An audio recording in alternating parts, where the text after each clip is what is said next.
Hey everyone, and welcome back. Got a jam-packed show for you today. And before we get into the topics, I want to let everyone know we did record this actually yesterday.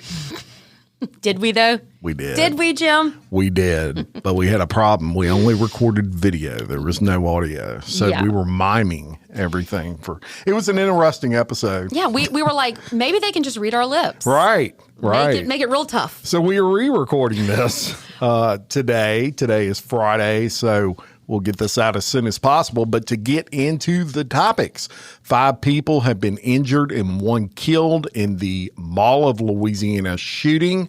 We're going to talk all about that. 8 children killed in Louisiana during a domestic shooting in Shreveport. We'll also be talking about BRPD receives a massive pay raise aimed at building numbers in the Baton Rouge Police Department. We're going to discuss that. Snorkel boat captain has been stabbed in a random shooting, a bizarre story. He wasn't stabbed in a random shooting. I mean, I'm sorry. Well, a random attack. I know what you said. He was stabbed in a random shooting. So many shootings above it. It's like everything seems like a shooting. But yes, a random attack. A Florida music teacher grooms a student in a bizarre way with a tattoo. In California, a fire captain kills his fiance and his son over a movie argument. Because that's logical. You know, it's drop of a hat now with all these things. A house cleaner was stabbed and sexually assaulted during an appointment with a homeowner to give a quote. A man stores a mom's body. So his mother, he stores her body in a freezer to collect her pension. Did you feel like we're on in the real world right now when we're reading these topics? No, it's absolutely crazy. It's unbelievable. And when you try to look for, you know, every now and then you talk about these crimes and it's like, I want to find something not so heavy. Yeah. Good luck with that. Yeah. Everything's heavy. Yeah, and you don't want to become jaded and you don't want to be like, oh, wow, 8 kids shot and then move on. That's right. Because that's a bad place to be. Very bad place to be. So we've got a few more as well that we'll be bringing your way, but we're going to go ahead, jump right into it. And, you know, yesterday we recorded that episode. It didn't have any audio with it. So we're re-recording that. But in the meantime, a very tragic incident took place. So in some ways, it may be good that we have to re-record it because we can bring people this story as it's breaking. Sadly, at the Mall of Louisiana, which is in Baton Rouge, Louisiana, 6 people were shot, with 1 being killed in a mass shooting. And I'm not going to do the standard thing that I do, which is read, you know, an article covering the actual crime itself or what occurred. I'm going to go off my bullet points here. So there was a call to 911 that was placed at 1:22 p.m. yesterday. So we're recording this on Friday. This was Thursday this occurred. And that call said there was an active shooter at the Mall of Louisiana.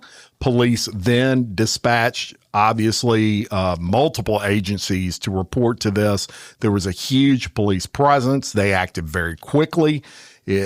Super fast. It was impressive. If you very saw impressive indeed. The video that what's the word, amateur, just people filming. Yeah, they came ready. They came ready, and they found 6 people shot. All of those were transported to the hospital. Tragically, 1 died. Reports are saying that was a 17-year-old. An investigation ensued, and it was through this investigation that it was determined the shooting all transpired over an argument of some sort. That turned into a gunfight in the food court of all places, and innocent victims did get caught in the crossfire between these 2 factions that were fighting each other. So quickly, within hours, 5 people were taken into custody. No word yet on what that argument was over. One of those individuals, incidentally, was I don't know if he was a Livingston Parish resident, but they did catch him in the Watson area. He was a person of interest. They detained him. They did, upon detaining him, find him with some drugs And also they found him with possession of a firearm, which was an issue because this kid, he was just arrested and charged with letting a firearm go off that he had in his possession at Estrema High School in Baton Rouge. Now, in that case, he was put on an ankle monitor. He was then released to go home pending his trial. However, 2 days ago, they allowed the ankle monitor to be removed and him go about his life until the trial. And 2 days later, he is considered a suspect in the case originally, or at least a person of interest.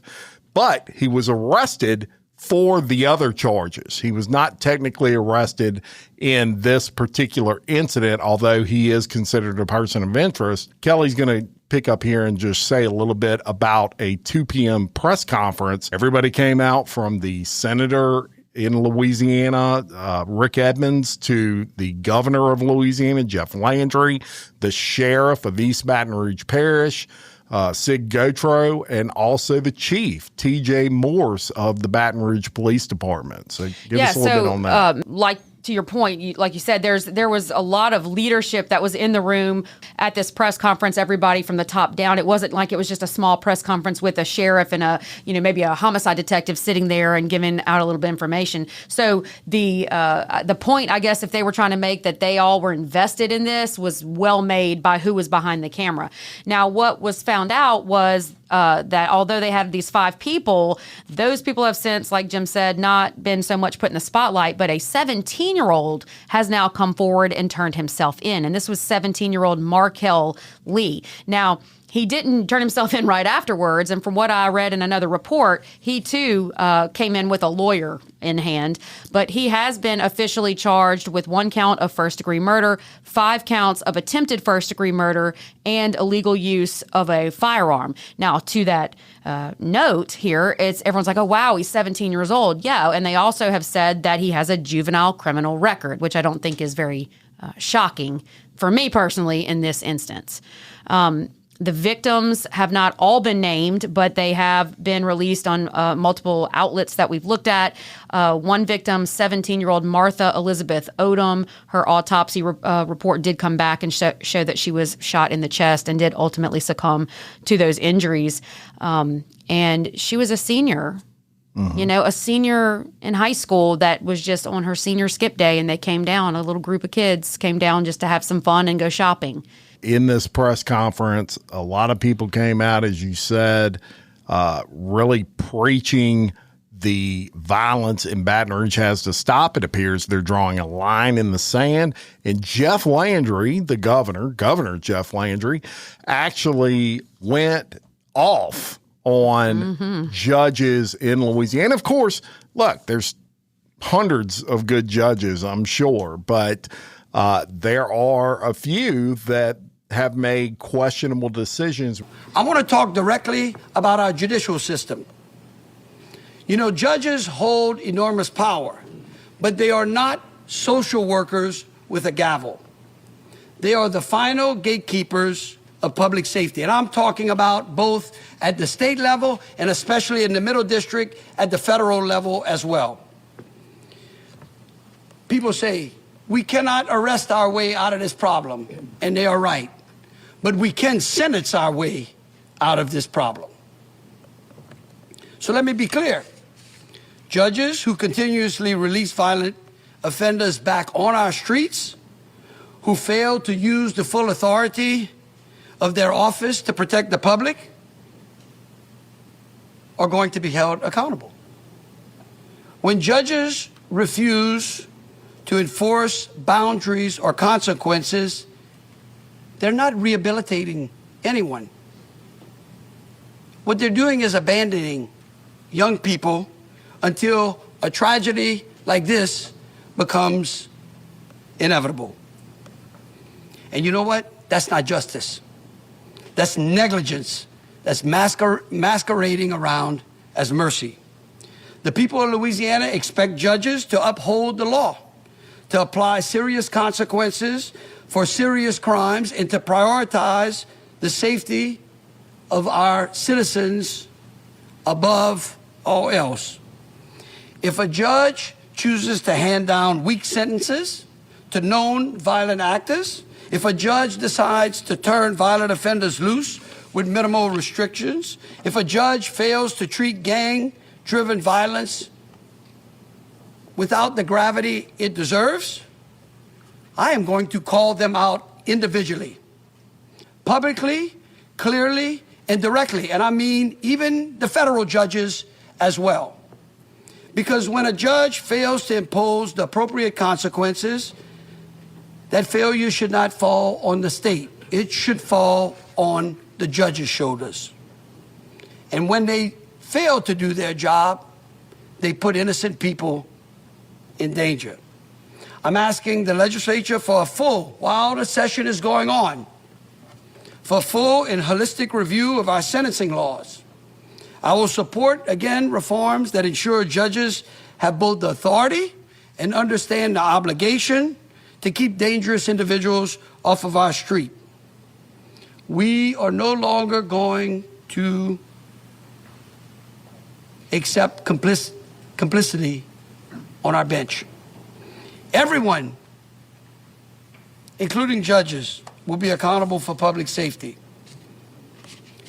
And while we're talking about accountability in action, I'm asking that in coordination with local, state, and federal partners, including all of our law enforcement components, the National Guard, ATF, FBI, US DOJ, I'm asking them to prepare for a targeted warrant sweep focused on the individuals in the neighborhoods that these individuals came out of, or anyone who's connected to this incident.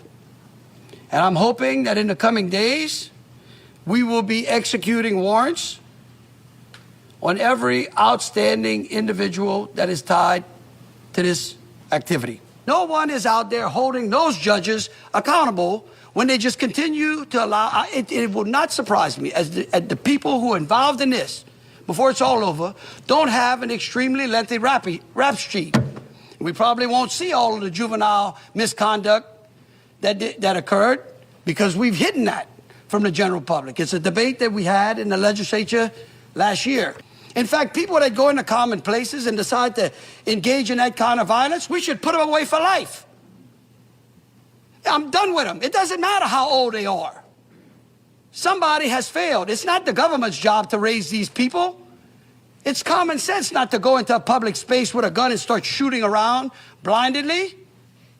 We got 18,000 acres that ain't golden. If it's up to me, I'd send them all there for the rest of their lives. Judges are the say-so in this. And we, the people, have no one else to mitigate this issue for us. The police can do the policing and the arresting, and then the prosecutor comes in and does the charging and puts the cases out there. But if a judge lets them walk, what are the rest of us supposed to do? That's right. Who else is there? Well, and it's becoming a revolving door.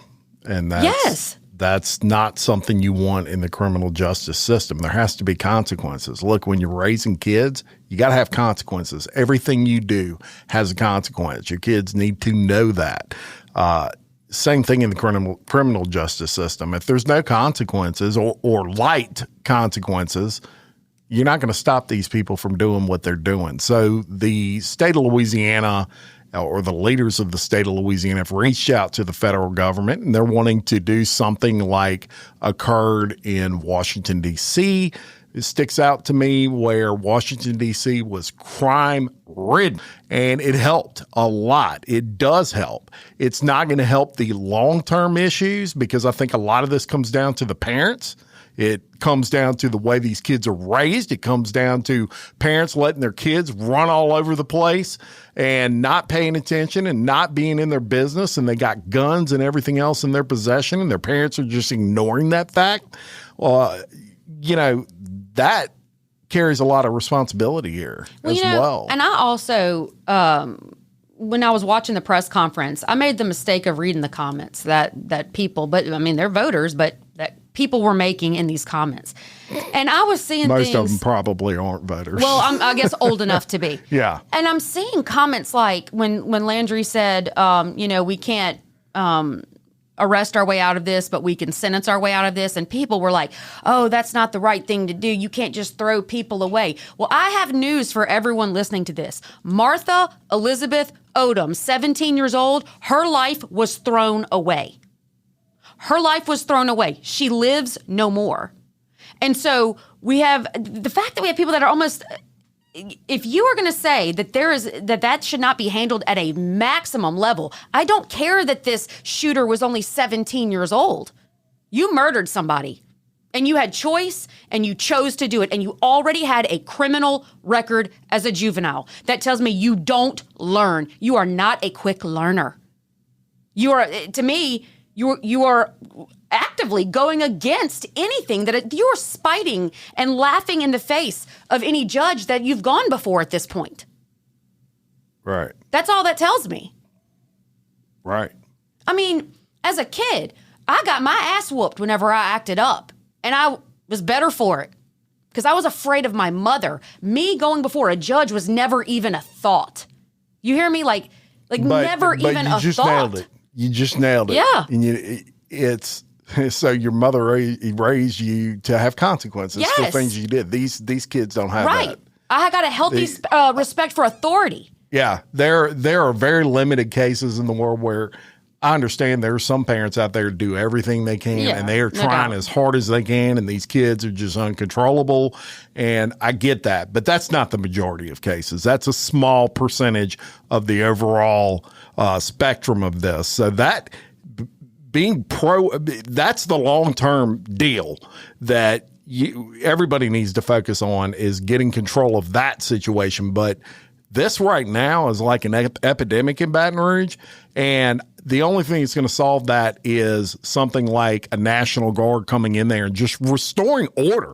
Yeah. All you're wanting to do is restore order, because right now bullets are flying everywhere. For those listening outside of Louisiana, we live in Livingston Parish, which is literally 2 miles from Baton Rouge. And in Livingston Parish, I would say we are relatively safe. We don't have the issues related to murders and things of that nature that Baton Rouge does. And it really speaks to the job that our sheriff's office does and our city police departments do here in Livingston Parish, because it is by sheer miracle that we don't have to deal with what they have to deal with there. We don't have the shortages they have there, like on BRPD's case where they're 150 officers short. So this is needed. When you're short to this amount and your city is literally being taken over by a bunch of thugs, something has to break. And I can tell you, the citizens of East Baton Rouge Parish, the citizens surrounding that, because guess what? I don't live there, but my wife works there, and all my kids go to school at LSU. And I'm going to tell you right now, I get nervous every time they cross that river. I don't like it, and nobody else does either that are good law-abiding citizens that live in this area. And I think it's high time something like this is done, because the Hug-a-Thug programs ain't working. They're not going to ever work. They're not working. How about this? A thought to ponder before we move on to the next story is that had that shooter been handled as a juvenile when that record was going, he may not have been in the position to be able to acquire a weapon and be free walking around that mall to murder people just a few hours ago. We're going to stay right here in Louisiana, and we're going to go to Shreveport, where in one of the deadliest mass shootings in the United States in more than 2 years, 8 children were fatally shot early Sunday morning in a domestic violence incident that spanned 2 homes in the Cedar Grove neighborhood south of downtown Shreveport. The suspect, 31-year-old Shamar Elkins, a U.S. Army National Guard veteran who served from 2013 to 2020, killed 7 of his own children and 1 relative before fleeing the scene. He was later killed by police following a pursuit into neighboring Bossier Parish.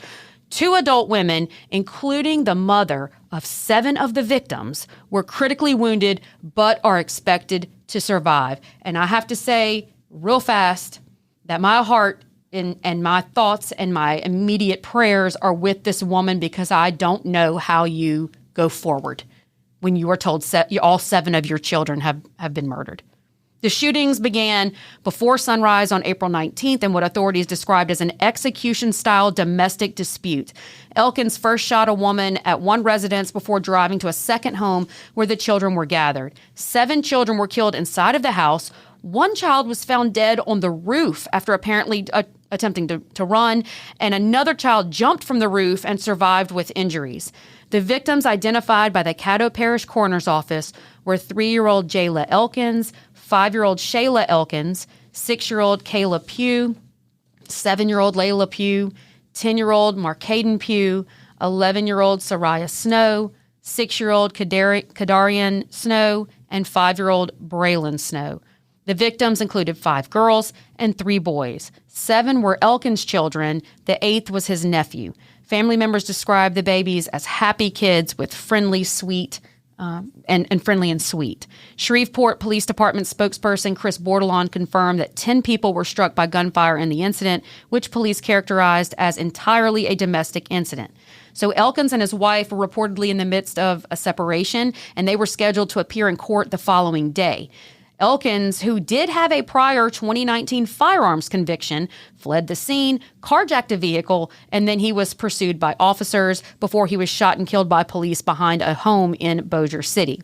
Now, Shreveport officials expressed shock and grief, and Police Chief Wayne Smith said, "I just don't know what to say. My heart is just taken aback." Mayor Tom Arsenault called it maybe the worst tragic situation we've ever had. The incident marks the deadliest mass shooting in the U.S. since 8 people were killed in a Chicago suburb in January of 2024. And as investigators continue to piece together the timeline, the Shreveport community and the state of Louisiana are left grappling with the unimaginable loss of 8 young lives in what authorities say was a domestic argument. Yeah, and, 2 stories back to back that you can make no sense of in your mind. In this case, this guy killed 7 of his own kids and another child that was totally innocent. Domestics, very dangerous situations to begin with. If you talk to police officers, 9 out of 10 times they'll tell you the worst call that they go on, and the one where their radar is up the most is domestics. Mm-hmm. So much emotion is involved in domestic calls.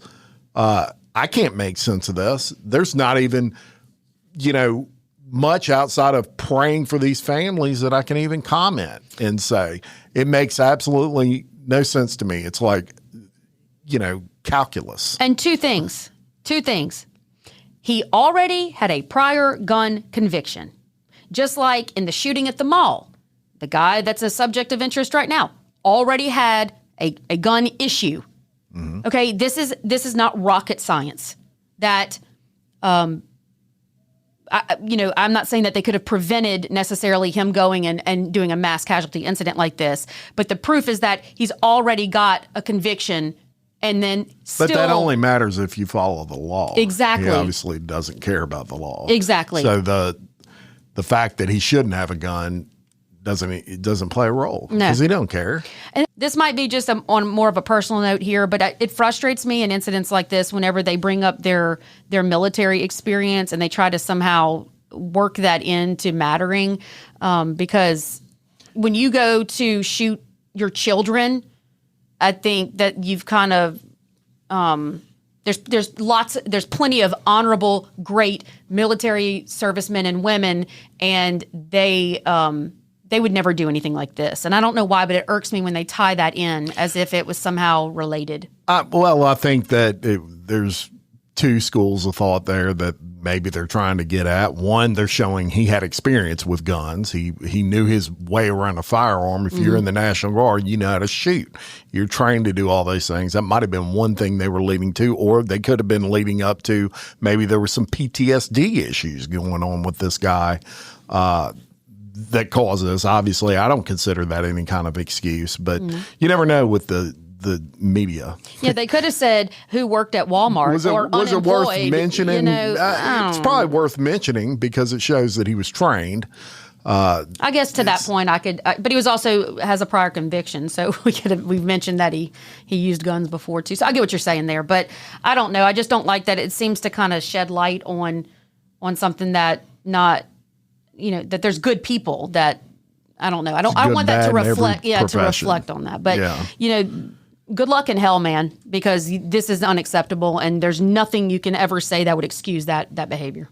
Right. All right. Let's get back to, and we're of course going to stay in Louisiana because I brought you this story just 2 stories ago about the 5 people being injured and 1 killed in the Mall, Louisiana shooting, and some things that Baton Rouge is trying to do to curb this problem. So they're trying to make improvements. And one of those things that passed just, I believe, a couple of days. As a matter of fact, I believe the day before, it was Wednesday when it was passed through the Metro Council, and that was a major pay raise for the Baton Rouge Police Department. The Metro Council actually approved the largest pay raise in the history of not only the department, but it also, this pay raise is so significant, it makes them one of the highest paid, or rather the highest paid police department in the state of Louisiana outside of the Louisiana State Police.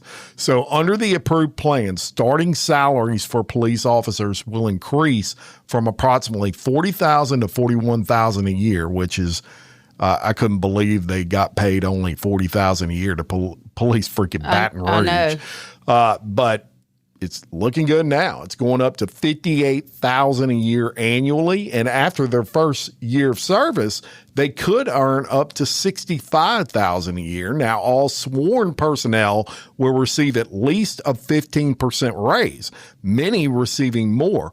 Non-sworn employees will see a 3.5% increase, and Baton Rouge Police Chief T.J. Morse will receive a 5.9% raise. The department-wide increase averages nearly 40%. Quote, "This is a vote for the citizens of East Baton Rouge because that's important and our city needs protection." That from Coach Edwards, the mayor of Baton Rouge. He said that following the approval. And the city officials described the raise as the biggest across-the-board raise in the history of the department, as and critical for both recruitment and retention. The department is currently short about 150 officers, as I told you earlier, from its allocated 696 positions. Chief Morse has reported that interest in joining the force has, quote, "gone through the roof" since the proposal was announced. Now, the pay hike, as I told you, is expected to make the Baton Rouge Police Department the highest paid police department in Louisiana, and officials plan for the increase to take effect around mid-May, with the first adjusted paychecks arriving in June. The raises will cost roughly $7.5 million for the remainder of this year and about $12.5 million in additional dollars for the full fiscal year. So let's talk about this for a second. What do you think this is going to do to help with the situation in Baton Rouge? Well, I can tell you one way that that's actually going to help that I don't think a lot of people are taking into consideration, and that's actually with our younger people that are coming up to go into law enforcement. And in my experience, a majority of police officers do not go to college and then become police officers. A lot of your police officers who want to do it for a career graduate from high school and maybe get like a community college 2-year degree and then go into law enforcement. And my point in telling you this is that recruitment of young people into law enforcement, and this is a young man's game, by the way. When you're running the streets and you're, doing SWAT and all that, that's not the old man's game. That's the young man's game. And you can ask any cop out there that they don't want to be chasing and tackling people. The young guys do it. Well, we've had huge issues in recruitment, and I saw that in education because I taught criminal justice. We did firearms and all of that. And the issue here was that, number one, pay is terrible. And when also the Department of Education only wants to push what they call high wage, high demand jobs. And so my argument before different agencies and different groups is that you're never going to get a lot of recruitment into law enforcement specifically because there's high demand, but you don't have a high wage to back it up. And thus the schools aren't promoting that as a career path, only nursing and things like that. And I don't mean to bring it into school, but I think that it's going to be big in more ways than one, because if they're getting paid and there's high demand, then it's going to be a great thing for the community. All right. So another thing with that is not only will it help recruiting these new officers, as you bring up, but it's also going to help attract from other departments Officers that are already trained, already experienced, they're going to be looking at this, I promise you, especially from these smaller city departments, and they're going to say, wait a minute, I can get a BRPD and I can make, $15,000 more dollars than I'm making here. That's significant. And so BRPD's policing in general ought to be getting better.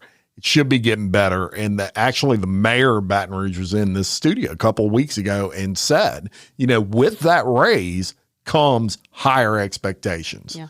And just like anything else in life, you get a raise at your job and you're a baker, you better start making some really good cakes when you're getting paid that kind of money. Amen. And so I think that everything is going to improve. I know we brought a lot of bad news by way of Louisiana today so far. Hate to do that, but I do see a little bit of a silver lining occurring. Yeah. Well, they're getting the message. May have been a little slow to get it, but kudos to whoever got all this put in place. Better pay, better candidates, better policing. Yep. So that's awesome. All right, let's go to Hawaii. Okay.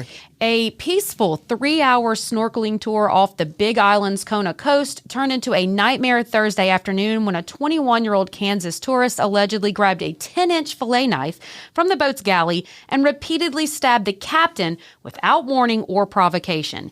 Avery Nissen of Overland Park, Kansas, was charged with second-degree attempted murder, first-degree assault, and second-degree assault in the bizarre attack aboard a 50-foot catamaran operated by Hawaii Nautical. The victim, 62-year-old Stanley Lerbicki, a boating veteran with 35 years of experience, suffered a deep stab wound to his lower abdomen along with multiple cuts to his head and hands. He was hospitalized in stable condition after receiving blood transfusions.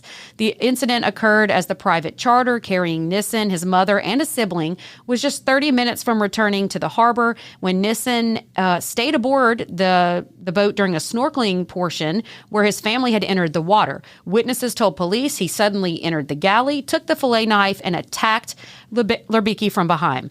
Now, you want to talk about some real man shit, Jim? Check this out. The captain, after being stabbed by this guy, fought off the attack. Other passengers and crew members rushed to help restrain Nissen. In the chaos, the bad guy jumped overboard. And despite his serious injuries, the captain turned the boat around, jumped in the water, and rescued his attacker before safely piloting the vessel back to harbor. That's crazy. He rescued his attacker? After being stabbed with a 10-inch knife. Wow. And go ahead. I don't want to cut you off. Oh, sorry. So Lerbicki later described the unprovoked attack to local media as the random, wildest, and craziest thing you'll ever hear of. And the owner of Hawaii Nautical praised the captain and crew as heroes for their quick actions that prevented further harm. Nissen was taken into custody at the scene by Hawaii County police officers who responded to 911 calls, and he remains on bail, which was $1.5 million, and authorities say no motive has been established. And I'm going to tell you, you attack me with a 10-inch fillet knife, I'm going to leave you in the water. Yeah. And I'm going to go back to the shore and take care of my business. And, this wasn't just a flesh wound, as they say. This wasn't just a poke. Mm-hmm. This dude lost half his blood by the time he got to shore. So he was damn near dead. Yeah. Yet he still took the time to rescue someone who just tried to kill him for no reason. Random. Look. They don't know why this kid did this. Some of the most badass men, and I mean this, that I have ever met are boat captains. They're tough. They're gritty. They're, no, I'm serious. They're like tough, gritty people, and they know what the hell that they're doing. And isn't it like You've had different boat captains than me, bro. Yeah, maybe so. The ones I've had look like Captain Ahab from Jaws. No, man. I had like one eye. Look, we were out. They're like 65 years old. We were out on the water in Florida with this boat captain. Kelly got Brad Pitt boat captain her. Look, no, it wasn't Brad Pitt. Look, is this old boat captain, and he was thin and all of that, but real dark and leathery. And we went out there to go fishing, and I got a hit on my line. And I had a big fish. And so he jumps down and he's like, listen, and he got in my face, and he was not very nice, but he was a damn good captain. He was like, this is a fish of a lifetime. Do not lose this fish. If you cannot reel it, pass it. And I was like, Yes, sir. Anyway, I fought that bad boy in, and it was a massive mahi. Massive. And he even took a picture of it, smiled, and put it on his website. That's how good of a fish it was. But he was this kind of guy that, even though I guess he knows the seriousness, you don't leave someone in the water. I mean, they're going to die if you leave them out there. So you just stabbed me with a 10-inch fillet knife. What do I care? That's why he's a badass. Yeah. I want to take a boat with that dude. Yeah, same. Nice. He'll definitely protect you. Hell yeah. All right, let's go to Miami, Florida. And I've seen a lot of grooming stories when it comes to teachers and students, but this I've never come across. A South Florida high school music teacher is facing felony charges after a teenage student accused him of repeated inappropriate touching, kissing, and professing his love, including lifting his shirt during a piano lesson to reveal a tattoo of two hearts and then telling her one represented her and the other represented him. Rudolph Infante, who is 53, a music and fine arts teacher at Miami Senior High School, was arrested following an investigation by police. According to the warrant, the alleged misconduct began around August of 2025 during a private piano lesson and continued for months until the student finally reported him to school authorities. The victim told investigators Infante touched her butt on at least 3 separate occasions, telling her the contact was, quote, out of love and endearment. On one occasion, he allegedly pulled her onto his lap and kissed her between the breasts. He also had prolonged uncomfortable hugs with her and made romantic comments such as, "If I was only 30 years younger." Now that's disgusting. Girl. And he also said, "I can't wait to be with you." The most disturbing allegation involved a tattoo. During one piano lesson, he lifts his shirt, shows the student two hearts inked on his rib cage, and he told her one heart represented her and the other represented him. Miami-Dade officials said Infante had been placed on administrative leave and is in the process of being terminated. You think? Wow. Yeah, I would imagine that process is already over. The district stressed that safety is its top priority. But, man, these teachers are freaking everywhere lately. I don't know if there's something about people where, like, if he didn't have other victims, did he just hone in on this one and become obsessed or something? Like, how do you get there? How does that even happen? Where you would think you were a teacher. Yeah, and I didn't even let him, if a kid came to make up a test, I left the door open. There was, you know what I mean? I had procedures in place that I was not going to mess with. I didn't even, when we went on trips and stuff like that, I didn't have students ride in the car with me if it was just me as the adult, because I don't want there to ever be a question of any type of behavior or misconduct or anything like that. I mean, maybe you think that's a bit much, but you've never taught then. If you think that's too much, you've never taught and you don't know the weirdness that goes on. So that's just, it said the tattoo was the most disturbing. To me, the most disturbing was that he would think it appropriate to kiss between a child's breasts and that would be okay. Totally, that's predatory. I can't 100%. wait to be together. That sounds almost like a threat to me. Wow. So, and he knew it was wrong because he said, if only I was 30 years younger. So he can't even pretend like he thought in any realm that it was okay. Right. Gross. All right, let's go to California.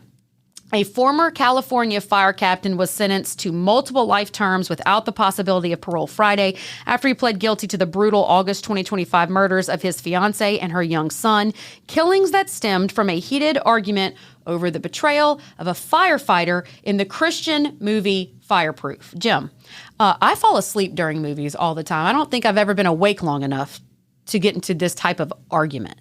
Have you ever gotten that heated over a movie? I mean, no, not over a movie. A movie? Documentary, I've got pretty heated because I know it really happened. Yeah. Movie, no.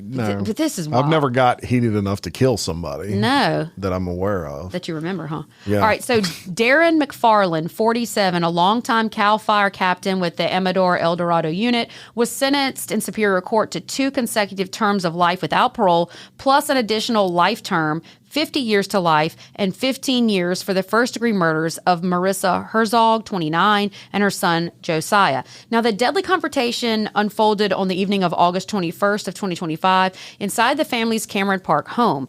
Now, McFarland, Herzog, and her two children, Josiah, a 9-year-old, and her daughter, Serafina, they were watching the 2008 film Fireproof, starring Kirk Cameron as a firefighter struggling to save his marriage.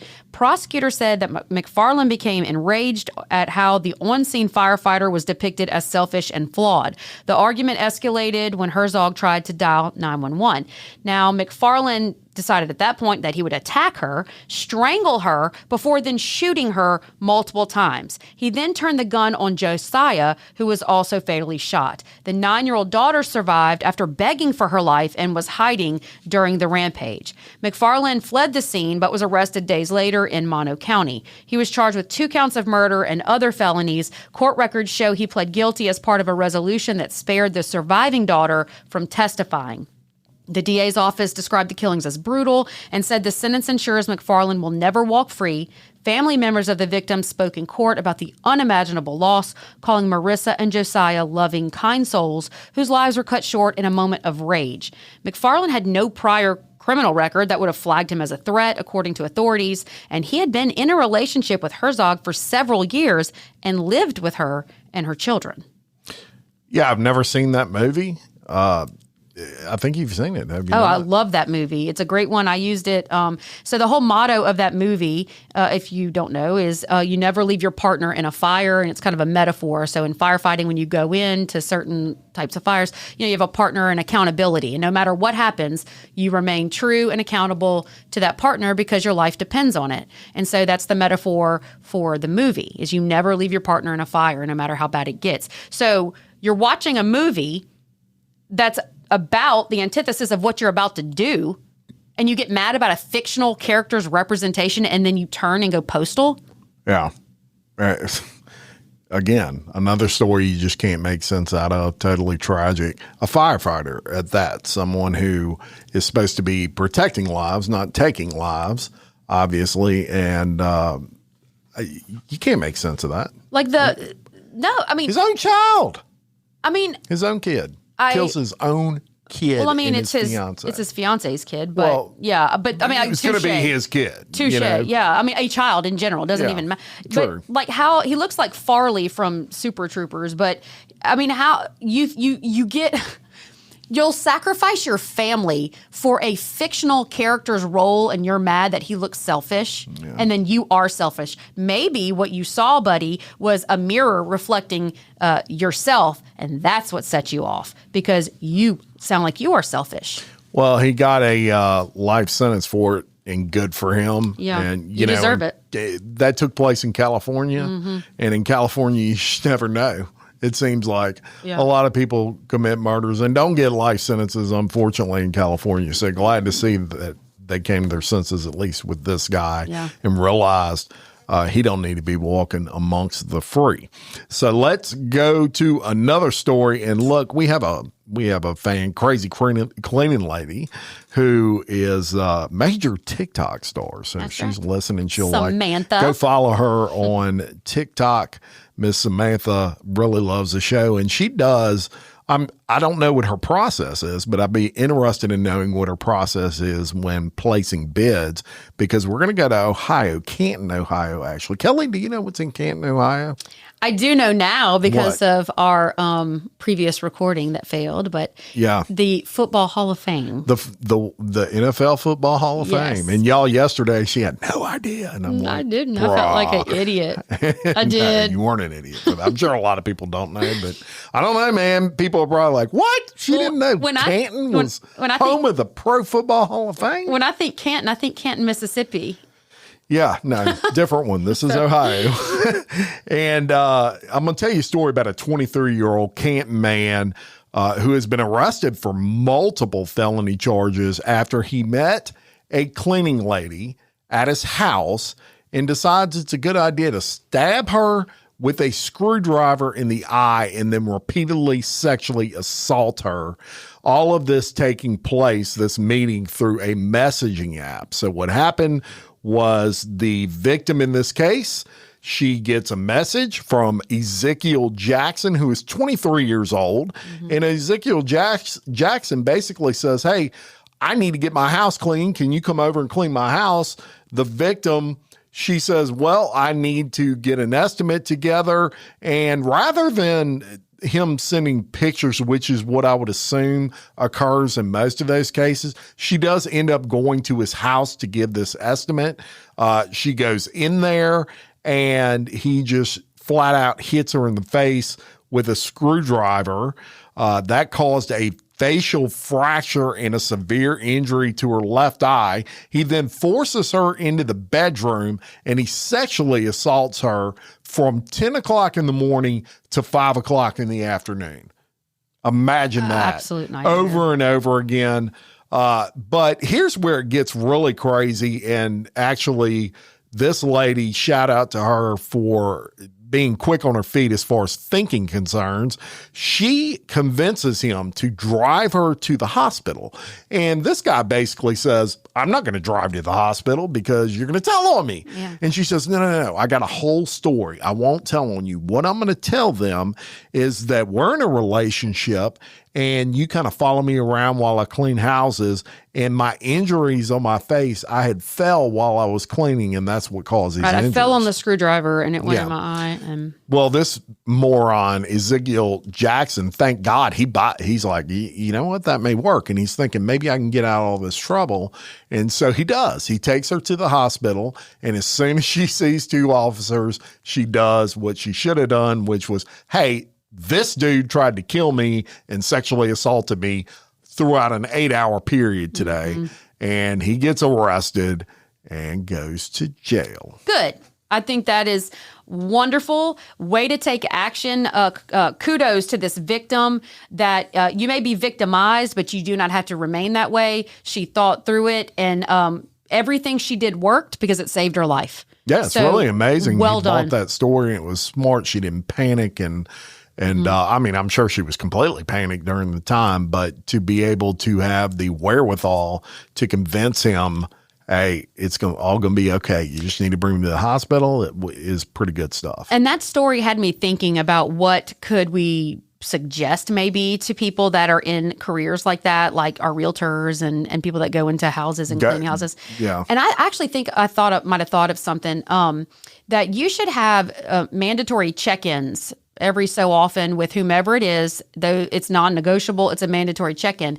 And even to that point, when you do the mandatory check-in, there should be a code word that you use if there's a problem. So even if you're saying everything's okay, if you say, yep, everything's copacetic, and copacetic is the word that I have a problem, that alerts the other person, or I'm A-okay. It could be whatever. That would not alert the person, but you've got to think outside of the box, find ways to help yourself, and maybe that could be it. Mandatory check-ins every so often, and have a code word. I think those are great. I think first of all, I think you should never go do that by yourself, especially if you're a female. Mm-hmm. I think that if in any way possible you can only do estimates with someone else there. I know a lot of realtors do that. They won't show houses just by themselves. Look, I'm a big proponent of arming yourself anywhere you go. I know that varies from state to state and what you can do and what the laws are, but that's something that if it's allowed in your state, do it. I would recommend that because not everybody has good intentions. So, lastly, I would kind of make like in this situation, it was a cleaning lady. I don't know that I would do in-person estimates unless I absolutely had to. And that may have been her case. Maybe there was some special thing where pictures wouldn't work. But usually you can base something off of square footage pretty good. But I'm not the expert. That's so right. Crazy cleaning lady, confirm that. We need you, Samantha. Give us your expertise here. Yeah. All right. We're going to go across the pond, Timothy. Okay. We're going to go to Porthcawl, Wales. Where's Wales? Over across the pond. But where is it? In England? Okay. I was just asking. Oh, I didn't know. I thought it was a trick. No. You know I'm not good at geography. You look like you weren't sure about that. Well, though. maybe I'm not, because you got me double guessing myself. I always assume I'm wrong. Okay. Well, Christopher Phillips, 60 years old, pled guilty Thursday, April 16th, 2026, at the Cardiff Crown Court to preventing the lawful and decent burial of his mother and to 2 counts of fraud after authorities say he kept her body in a chest freezer inside the family home for approximately 3 years while continuing to withdraw her pension payments. Sylvia Phillips, which she was a retired company secretary, was 89 years old when she died sometime in 2023 at the home that she shared with her son on Poplar Crescent in the seaside town of Porthcawl, South Wales. Instead of reporting her death, prosecutors allege Phillips placed her body in a chest freezer and failed to notify local or national authorities, allowing him to access her bank accounts and collect her pension and benefits. The grim discovery came on February 17th of 2026 after, get this, her primary care physician was the one who raised concerns about her welfare. Police officers responded to the home, and that's where they found her body stuffed inside of the freezer. And at an earlier hearing in March, Judge Vanessa Francis postponed pleas, telling Phillips there was, quote, more everyone needs to know and understand about this case, end quote, and that it would not be just to proceed without full clarity on the accusations. On April 16th, before Judge Tracy Clark, Phillips, who was wearing a green jumper and glasses, admitted to all charges. His defense attorney requested a psychiatric evaluation, which the court granted, and sentencing is now scheduled for June the 2nd. Now, neighbors described him as appearing pleasant and normal the entire time, but they rarely saw Sylvia in her later years, and they just believed that she was a vulnerable adult. Some reports suggest Phillips used the funds to support his bachelor lifestyle, but no cause of death for Sylvia has been publicly released pending further investigation, and South Wales police and the court have not released additional statements beyond confirming the charges and the pleas. And it makes you want to say, what the heck is wrong with people? Obviously, this isn't just in the United States. We just went all the way across the pond. Yeah. And people are acting like fools. You know, did it say if she died of natural causes? No, they haven't said, but I would assume that she did. It sounds like she did because it wasn't a murder charge that he was charged with. Right. So apparently, I guess somehow they ascertained that she died of old age. Yeah. And he decided he didn't want to give up that check. It's just absolutely sick. And of all the people to disrespect like that, your own mother. Right. So this is interesting to me because I'm guessing that she had some type of ailment or some type of medication or something that, the doctor and her knew each other well, that the doctor would raise the concern and say, golly, I hadn't spoken to her. 89 years old. I'm sure she took her trips. In a long time. To the doctor. Now, and it makes you just think that when you love somebody, whether it's your spouse or your parent or whomever, you're inclined when they pass away to almost do ridiculous things in terms of honoring them. Like you want to spend all your money, right? Get them the best flowers and the best casket, and at least I do. And sometimes you have to calm yourself down and go, hang on a second. Me spending all the money doesn't indicate how much I love this person, right? And there's only so much that you can do when you're grieving. But what does this say about his own mother, that he was willing to just stuff her in a freezer? Her money meant more to him than proper burial and celebration of life. Yeah, I agree. That's morbid.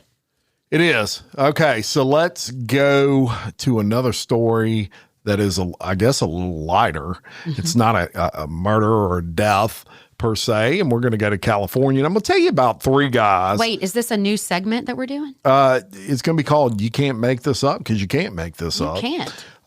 And I'm going to tell you about 3 guys that really, they really just screwed the pooch on this one. And they came up with a fraud scheme I ain't never heard of. So I'm going to tell you their first names because their last names are jacked up, and I'm not even going to try to pronounce them. Let's put it this way. They're about 26 letters, and they're every syllable in the alphabet. So we're going to say Alfie.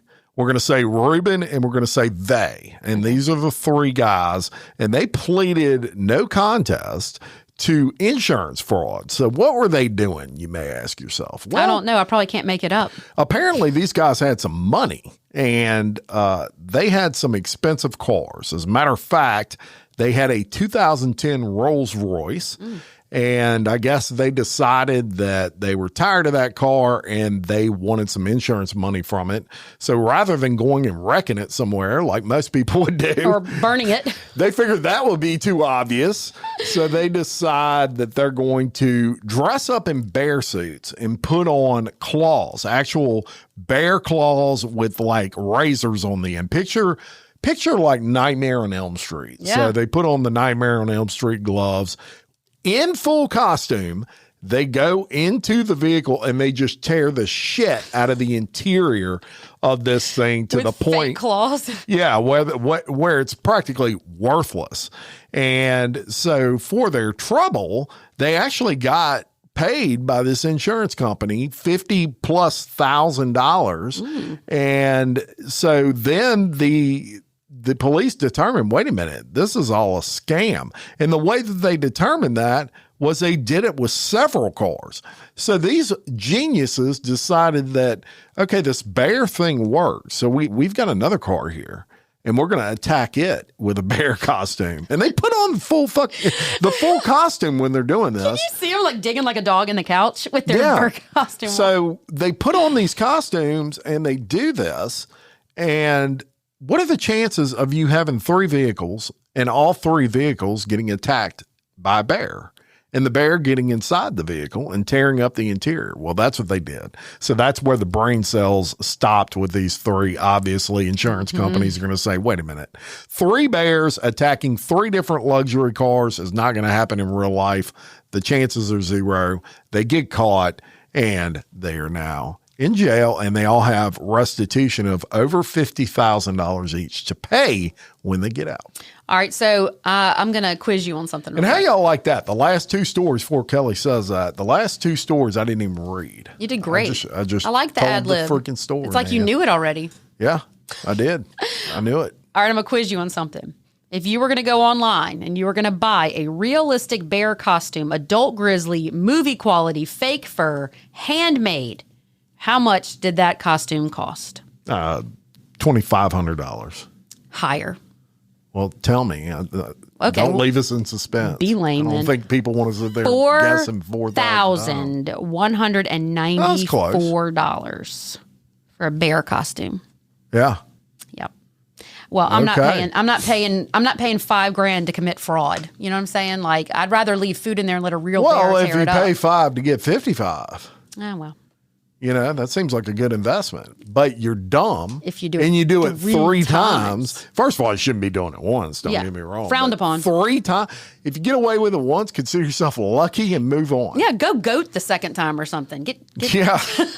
I mean, at least, it's crazy and you just can't make sense. You can't make that shit up. You can't make that shit up. But let me talk about something different now. And this is going to be our Foolish Felons section. All right. And you refuse to do it. I want him to go, so foolish. All right. That is great. No, it is not. I love it. So foolish. All right. A Mississippi man working as a contract delivery driver for Amazon has been arrested after allegedly firing multiple shots toward a family home in Livingston Parish following a confrontation over him speeding on a gravel road. The incident occurred in February on Horse Bluff Road in Springfield, according to the sheriff's office. Sean Gradinich, the homeowner, told investigators that he and his family were outside the residence around 4 p.m. when an Amazon delivery van sped past them at almost 40 miles an hour. So Gradinich said he confronted the driver just a few houses down while the man was making a delivery. And that's when the driver told him, quote, "You don't know who you're talking to. I'm not the average mailman. I got that tool with me." And he was referring to his gun. So after Gradinich returned home and his wife called 911, the van then drove past their house again, and that's when things escalated. He stopped at the stop sign, hung a gun out of the window, and shot at their house 3 times.